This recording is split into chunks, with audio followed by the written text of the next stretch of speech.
Birds in a Doppler. It's your favorite show with two meteorologists that say whatever random things come to mind. How's it going, Jamie? It's going okay. Yeah. How are you? Yeah.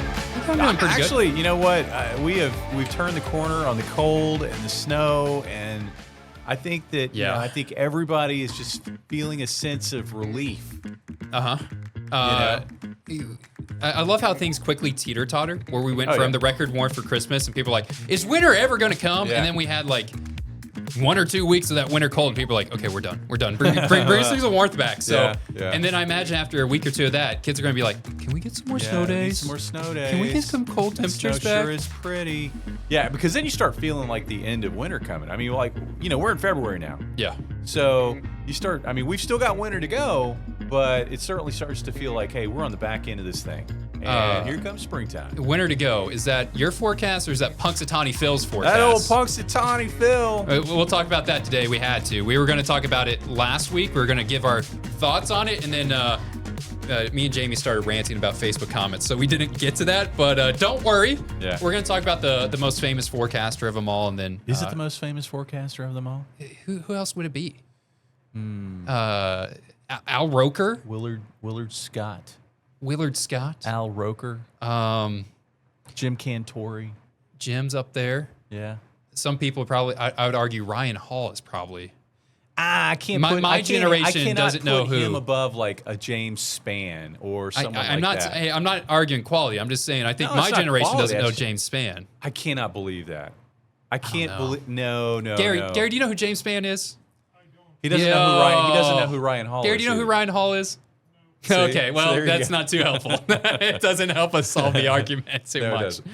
But thank you, Gary. Yeah, that teeter-totter. Yeah. Back and forth, back and forth, back. That's Missouri winter. Yeah. And so much. Well, this is like, when we talk about like, okay, you get to the end of the month and it's like, oh, we were, 2 degrees below average. Well, a lot of times that really doesn't represent how the month went, because a lot of times you're averaging out 30, 31 days, and you could have half the month be really warm, and then the other half of the month be really cold, and then you get to the end and it's like, oh, it was average. And you're like, no, it was not average. That's kind of how December was, where December started off cold, and then we had the week of record heat, the week of 70s, and then I looked and I was like, oh, this has to be the warmest December ever. And it's like, no, it wasn't close. But, we did have all-time record highs set in December. Yeah. 77 here in Springfield, 85 down in Harrison, Arkansas in that holiday heat wave. Some more 70s in the forecast, people. Yeah, Some more 70s in the forecast. So,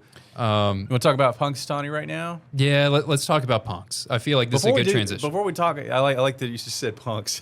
He's my boy. We're on a first name basis. Going with I feel like, he punks us all. That's what he does. He's like, it's going to be 6 more weeks of winter. Winter's over with. Yeah.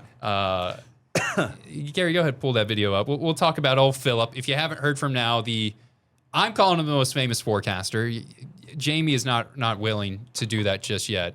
Can we get a middle ground? Yeah, one of the most famous forecasters, Punxsutawney Phil, took to the stage, saw his shadow. 6 more weeks of winter, came out for hibernation. The cold moved in, and he's like, I don't know if I really like this, guys. And have you ever wondered about what the rules are with Punxsutawney Phil? I wrote a long article about this over the weekend. So right now, he's coming out of his little stump. He's going to speak to the Punxsutawney! Yeah! It's Punx! He's going to come out. He's going to speak groundhogese to the inner circle, and he's going to tell them, hey, this is what's going to be happening with the forecast. And the inner circle claims that Punx is never wrong. The pudgy prognosticator has never gotten a forecast wrong. If there is a forecast that's wrong, it's because of people. The human that has to interpret groundhogese did it in an incorrect manner. Yeah. So, well, here's the problem that I have with the whole gambit, and that is I have looked at the weather. I've looked at the weather, like where Punxsutawney is. Yeah. And I can't tell you how many times it's like it'll be a clear morning. Clear morning. Absolutely should see his shadow and duck into his burrow, and it's like, oh, he didn't see his shadow. Oh my gosh. No way. Or it goes the other way. There's no way. I don't know. I feel like there's a guy that's like Coin toss. Gary, can you turn that sound down real quick? I got a rant on this, Jamie, because I wrote a long article about the groundhog, the tradition. Is there any accuracy to it? And I said, guys, I wrote this on Saturday. I said, I think Punks doesn't see his shadow. Right. Or I'm sorry, he sees his shadow. It's going to be a sign of winter. That's what I'm forecasting. And someone in the Facebook comments goes, hey, I thought you're a meteorologist. You should know that there's going to be clouds in Pennsylvania, and this is a stupid forecast that you can't even get right. And I was so tempted, Jamie, to make a video of me walking outside, showing a cloud above me and showing my shadow on the ground. It's like, just because there's clouds does not mean he's not going to see a shadow. Now I'm starting to argue and rant about a groundhog, people. It did not take long. But for him not to see a shadow, you need a thick overcast to block out all the sun, and that doesn't happen too often. I know you have a list of all of the other groundhogs across the nation. Yes. And I think that that's important. We put so much weight on what Punxsutawney says. Punxsutawney, the groundhog from Pennsylvania. Yes. How that has anything to do with the weather in Missouri, I don't know. Let's grade Punks, and then we'll talk about I'm still saying Punks. Gary, if you can, go to the router for me. I kind of have a report card, and this is something I love doing. Let's grade how he's done. We got the last 5 years up there. He called for his shadow for this year. 4 out of the last 5, or I guess 5 out of the last 6, now that we're counting 2026, he has seen his shadow. It's his go-to forecast. He does it, I think, 85% of the time he sees his shadow. It is his go-to. He has only not seen his shadow 21 times. 2024, the last time he didn't see a shadow. One of the best forecasts I've ever seen by anyone, and it's by this little rodent. February was the second warmest February we've ever experienced. March was the 10th warmest March ever experienced. And he said, guys, early spring, it's going to be a hot one.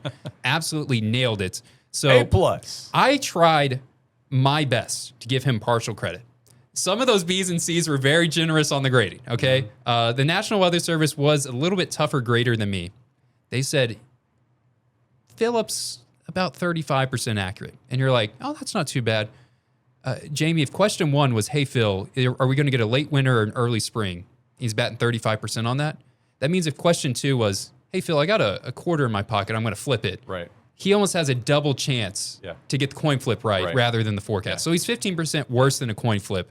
Yeah. You were talking about other groundhogs. There's a bunch of them. There's a bunch of them. The best one I could find, boasting an 85% accuracy, is Staten Island Chuck.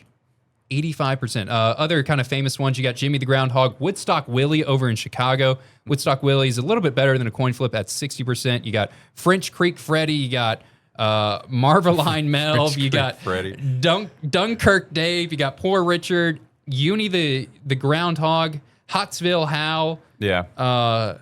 Mojave Max. Mojave Max is the worst one. Only 20% accuracy. Which is surprising. You would think. I'm guessing Mojave Desert, right? All you got to say is it's going to be hot, guys. We're in the Mojave, and he's going to be right. Yeah. Here's the other thing, and that is, we've talked about this. We have so here at Color 10, Fox 49, Ozarks First Plus. Did I get them all? KOZL. KOZL. There we go. Here we have a colony of groundhogs out front. Yeah. Why do we not start up our own groundhog for the Ozarks? There probably is an Ozarks groundhog. I'm not aware, but I'm guessing there probably is somebody's. But why don't we have one here in Springfield? I talked to our production team on the weekend, and the weekend's a very slow day for them. We have a show at 9 and 10. On the lead up to that, they really don't have too much to do. And I tasked them. I said, guys, you have Saturday and you have Sunday. You have 2 days. Go capture a groundhog. I don't care how you have to do it. It has to be humanely, but they failed. And so have you ever tried to catch one? Groundhog, no. Raccoons, possums, foxes, rabbits. They're fast. Those groundhogs are fast. I mean, you got to put out a trap because they tend to kind of lurk right outside their burrow. And I mean, if you don't move on them fast, they're just poking their head out. Exactly. They're actually, it's a little gross. Because in the summertime, they're in there, and there's like a swarm of flies that are just kind of buzzing over the hole, waiting for him, where the groundhog pops his head out. Anyway, I think we should start up our own groundhog. Maybe that's something that we can look into as we move forward. Do we want to talk about the forecast? Before we do, I got one last thing to say about a groundhog. One of my favorite quotes of all time. not my favorite. It's probably in the top 5. Comes from Punxsutawney Phil. In 1942 and 1943, he did not give a forecast. And I know why. He dropped the hardest bar you have ever heard instead.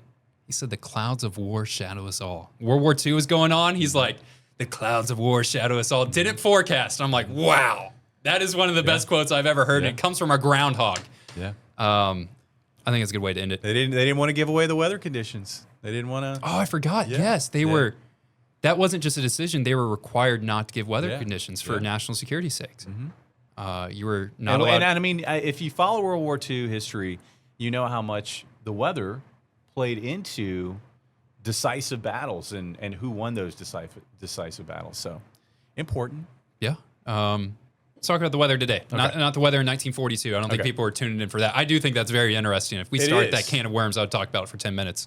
But the forecast is, it's warmer outside. We've turned the corner on the cold. You don't need a meteorologist to say it's warmer. People are already feeling that warm up. We're past freezing temperatures, but this is not spring. No. Winter is still a long ways away. We agree with Phil on that this is temporary. And we were talking earlier, we think it's going to stay warm generally for Valentine's Day, a little bit after, but the back half of February, get ready. That's when the cold's expected to come back. You know, looking at the pattern, it looks like, we're at the beginning of this warm winter mode.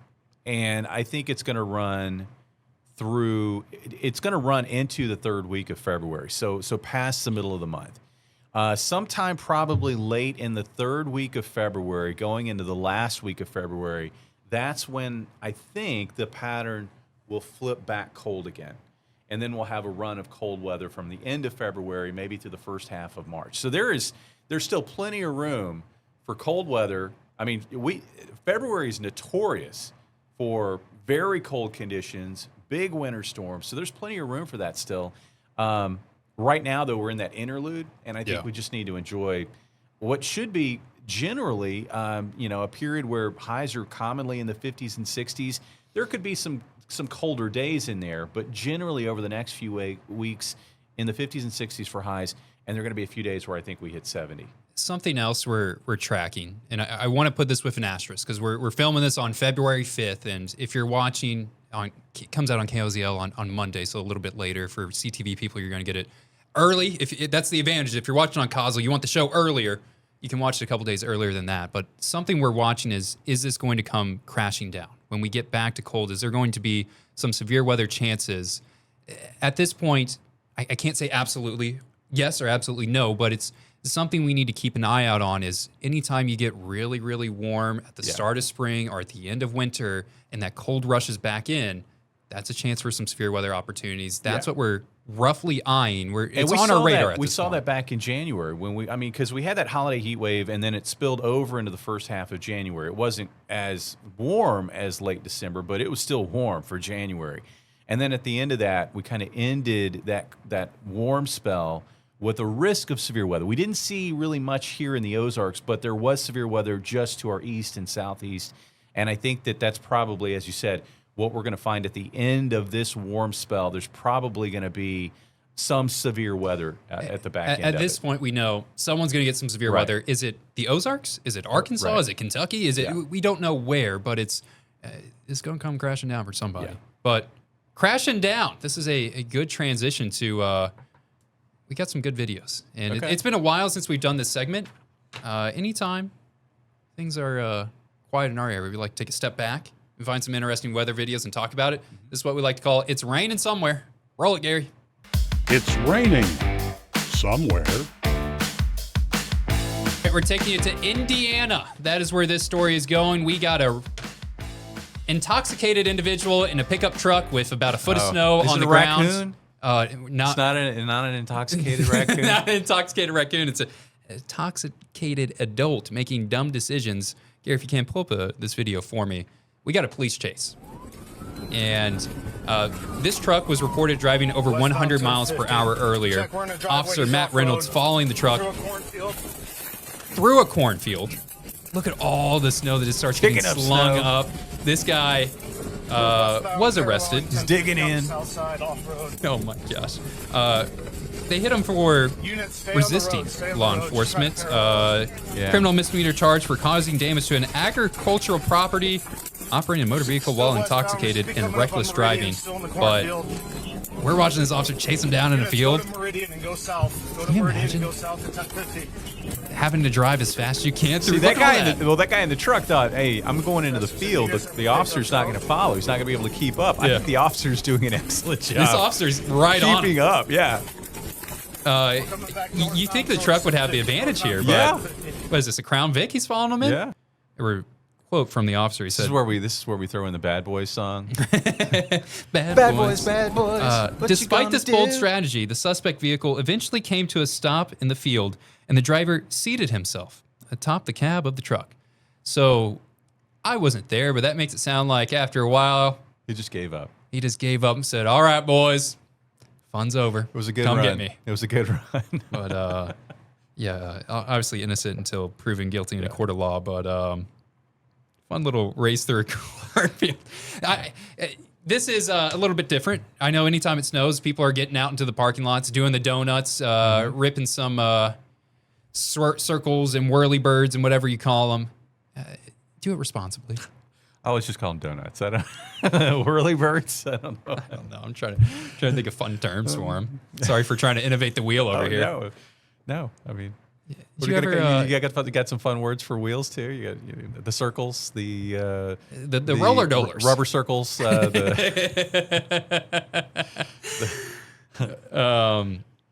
the black O's. You ever try to do donuts? You got a pretty big pickup truck. I actually have never. It's like as an adult, you don't want to tear up your stuff. So no, I've not tried to do donuts in that truck. I have not tried to do the donuts. I actually, when I was younger, I can remember being in other people's vehicles, and they did the donut. Oh, okay. And it was fun. It was not my vehicle. I Poor was just a innocent passenger. Jamie Warner. You're like, no, oh, don't do that, no. Mom and Dad, I told them not to. I told them we need to be home by dinner. The streetlights are on. I would never do anything bad. Yeah.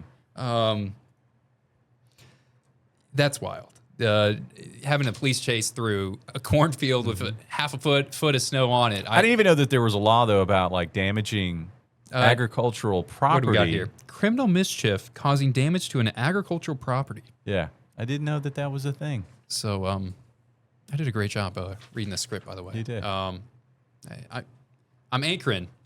They got me anchoring part-time right now. So Angela Luna, she has left to go on to bigger and better things. She said her quote was, "I left one dream job to go to another." She's going to be a flight attendant, and that kind of caused a wrinkle where Chris has got to work Monday through Friday to fill in for Angela, and then we're not going to make Krista work 7 days a week. So they're like, "All right, Matt, until we can get someone, can you anchor?" And I was like, "Yeah, I can do that." It's like, I can read. I was like, "Weather, I do that unprompted. You're going to give me a prompter? That's easy. Yeah. That's easy mode." Yeah. So if you see me on the weekends, that's what's been going on. But let's go back to weather. Go to that second video for me, if you can. Gary, this is going to your neck of the woods, your old stomping grounds of Florida, and I think this Look at that. So cool to see. Yeah.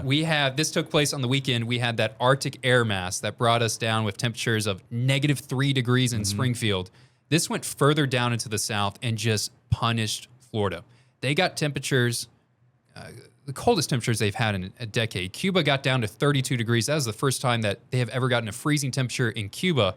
And once you have that cold air mass that gets across the relatively warm ocean water, you can see the effect. No clouds on land, cloud streaks. Those are cloud streaks forming over the waterways. And those streets actually, they're pointing the direction. They're showing you what the flow is.